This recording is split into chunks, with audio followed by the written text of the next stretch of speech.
You mentioned early on again that job openings are very high compared to available workers. And I'm just curious to what extent you do and don't draw a signal from that. So, for example, if wage growth is slowing and if maybe the unemployment rate starts to tick up, will that make you sort of decrease your focus on job openings? What do you see? Are wages what's really important? How are you thinking about the labor market as it relates to inflation?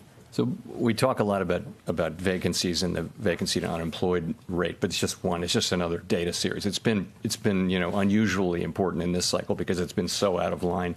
But so has quits, so have wages. So we look at a very wide range of data on the labor market. So I'd start with unemployment, which is typically the single statistic you would look to, is at a 50-year low, 3.5%. We're getting really nothing in labor supply now. We had, I think, a very small increase this year, which we had really thought we would get that back. Most analysts thought we would get some labor supply coming in. You mentioned wages, so I guess I would characterize that as sort of a mixed picture. It's true with average hourly earnings you see, so I would call it a flattening out at a level that's well above the level that would be consistent over time with 2% inflation, assuming a reasonable productivity. There with the ECI reading this week, again, a mixed picture. The headline number was a disappointment. Let's just say it was high. It didn't show a decline. There's some rays of light inside that if you look at private sector workers, that did come down. The compensation did come down. But overall, though, the broader picture is of an overheated labor market where demand substantially exceeds supply. Job creation still exceeds, the sort of the level that would hold the market where it is. So that's the picture. Do we see?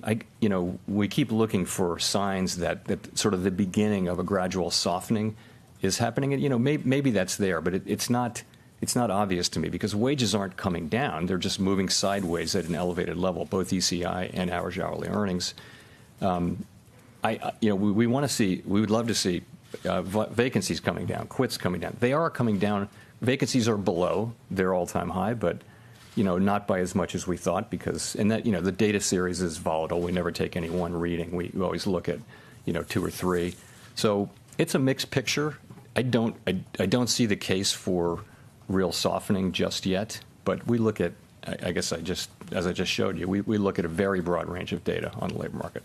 So do you see wages as being a significant driver of inflation? I think wages have an effect on inflation, and inflation has an effect on wages. I think that's always been the case. There's always a going back and forth. The question is that really elevated right now? I don't think so. I don't think wages are the principal story of why prices are going up. I don't think that.